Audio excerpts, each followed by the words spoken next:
Boss ఈ సంక్రాంతికి అసలు మామూలు సందడి కనిపించట్లే థియేటర్లో. సో మీకు బాస్ అంటే ఏంటో, మీ చిరంజీవి గారు అంటే ఏంటో మాకు తెలుసు. మీకు ఏం చెప్తారు సార్ మనశంకర వరప్రసాద్? ఆయన ఎప్పుడు బాసే, కరెక్ట్ సినిమా పడింది సంక్రాంతికి ఆయనకి. ఆయన కామెడీ టైమింగ్ అది చాలా రోజులు నేను చూసి, అంత యాక్టివ్గా అనిల్ చాలా పర్ఫెక్ట్గా ఆయన్ని లుక్ వైజ్ కూడా ఆయన చాలా కష్టపడ్డారు, ఏం తినకుండా ఎక్సర్సైజ్ చేస్తా. అది అంటే అండి చాలా ఇన్స్పైర్ అవ్వాల్సింది ఆయన చూసి. ఆయన అంత కష్టపడటం అసలు అవసరమా, ఏంటంటే కష్టపడకపోతే ఇంకెందుకు లైఫ్ అన్నట్టు చెప్పారు. ఇంత కష్టం అవసరం అంటే కష్టపడాలి, మరి ఇంకెందుకు లైఫ్, రిలాక్స్ అవ్వచ్చు కదా, నో రిలాక్సేషన్, నాకు కష్టం ఇష్టం అని చెప్పారు. ఈ సంక్రాంతి బాగా ఓపెన్ అయింది సార్, అదిరిపోయింది. ఈ సంక్రాంతి వెరీ పాజిటివ్ వైబ్ ఉంది మొత్తం, చాలా పాజిటివ్గా.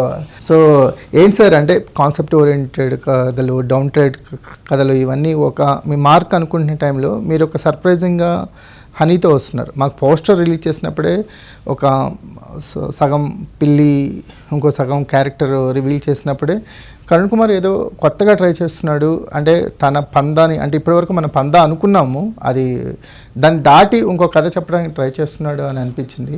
What is your take sir? ఇది సేమ్ సార్, మరి మీరు ముందన్నట్టు ఎర్తీ కథ, సాధారణ మనుషుల కథ, మట్టి మనుషుల కథ ఎలాగైతే నేను చెప్పాను ఇప్పటిదాకా, ఇది కూడా అలాంటి ఒక సాధారణ కుటుంబం. ఒక చిన్న క్లరికల్ జాబ్ చేసుకునే ఒకడు, అతనికి ఒక టీచర్ జాబ్ చేసుకునే, ప్రైవేట్ స్కూల్లో టీచర్ జాబ్ చేసుకునే ఒక భార్య, వాళ్ళిద్దరికి ఒక పాప, వీళ్ళ కథే చెప్పాను ఇందులో. సో ఎమోషను కథ ఇదంతటి కూడా ఎక్కడ కూడా నేలవిడి సామ్ చేసింది అయితే లేదు. అదే డార్క్ ఎమోషన్, ఒక డార్క్ సైడ్ ని చెప్పానంటే ఇది కూడా ఉంటుందా. ఇప్పుడు ఉంటుందా హర్రర్ అనేది అదే చెప్తున్నాను. హర్రర్ అంటే రెండు రకాలుగా డిఫైన్ చేస్తాను. ఇప్పుడు ఈ సినిమాలో హర్రర్ ఏంటని నేను చెప్తాను. సో దెయ్యం వచ్చింది, భయపెట్టింది, ఆ దెయ్యం వికృతంగా కనిపించింది, లేదా మనిషిలో దెయ్యం ఉన్నాడని మనం ఫస్ట్ ఫ్రేమ్లోనే ఎప్పుడో చెప్పేస్తాం. సో వస్తున్న ప్రతిసారి ఒక క్యారెక్టర్ వస్తుందంటే ఇది దెయ్యం అని ప్రేక్షకుడు తెలుసు. సో ఆ థ్రిల్ నాడు అనిపిస్తాడు.